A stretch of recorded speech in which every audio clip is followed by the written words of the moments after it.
Nous, en production fruitière, on a la chance d'avoir eu déjà depuis un certain nombre d'années des solutions de biocontrôle qui permettaient d'avoir des efficacités réelles. La plus évidente, c'est la confusion sexuelle sous le carpeau. Dans notre région, en gros, c'est 4 ou 5 insecticides d'été qui sont désormais totalement supprimés. Sur les pics de vol, les années où le risque est assez important, et sur les périmètres de verger, on intervient le plus souvent, là encore avec une solution de biocontrôle, puisqu'il s'agit de la carpovirusine. Une autre solution de biocontrôle qu'on utilise déjà depuis longtemps, c'est la glu sur les troncs de pêchers et d'abricotiers pour dissuader les forficules de monter dans les arbres et de nous manger les pêches et les abricots que nous, on doit cueillir à maturité si on veut que les clients qui les achètent en direct puissent les avoir mûrs au moment où on les cueille. Depuis quelques années maintenant est proposée la laminarine, donc une nouvelle solution de biocontrôle, un nouveau type d'action, parce qu'il s'agit là de stimulateurs de défense naturelle. Et nous utilisons sur tavelure du pommier et maladies de conservation, surtout dans les vergers où on n'a pas de tavelure à l'issue des contaminations primaires, c'est-à-dire à partir du mois de juillet. Parce que sans protection fongicide, on s'est rendu compte qu'on pouvait avoir des maladies secondaires qui apparaissaient et quelquefois des taches de tavelure secondaires à partir de taches isolées de primaires. Et la laminarine nous permet de les éviter. On n'est pas certain que sans la laminarine, on n'aurait pas eu un résultat équivalent certaines années.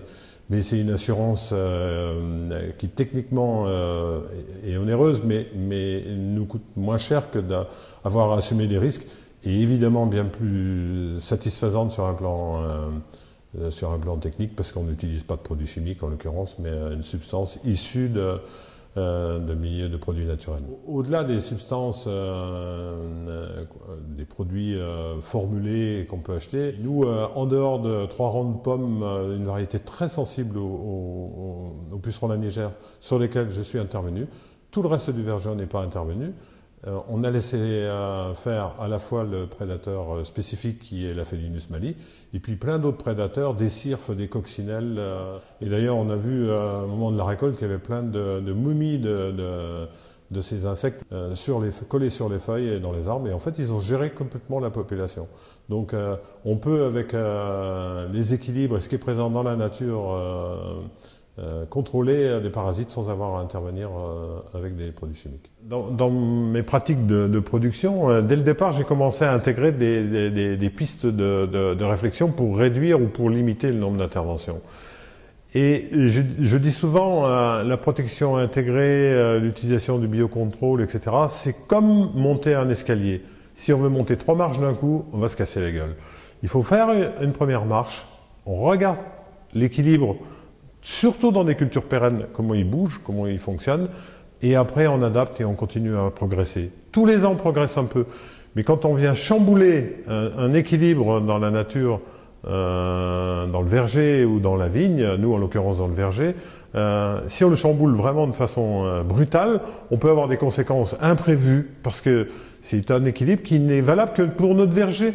Donc il faut déjà complètement intégrer, quand on fait un choix nouveau qui permet de réduire un nombre d'interventions avec des produits d'origine chimique, il faut en mesurer les conséquences et après on repasse une étape supplémentaire. Le biocontrôle, au final, quand on regarde avec le recul, c'est vrai que c'est plus contraignant, ça demande beaucoup plus de présence dans le verger, mais c'est complètement satisfaisant sur un plan intellectuel, parce que déjà on est beaucoup plus à même de regarder son verger tel qu'il vit, alors que quand on intervient avec un calendrier, comme on le faisait il y a 30 ans, un calendrier de traitement basique, et on ne regarde rien, on ne voit rien, on ne sait pas quel effet.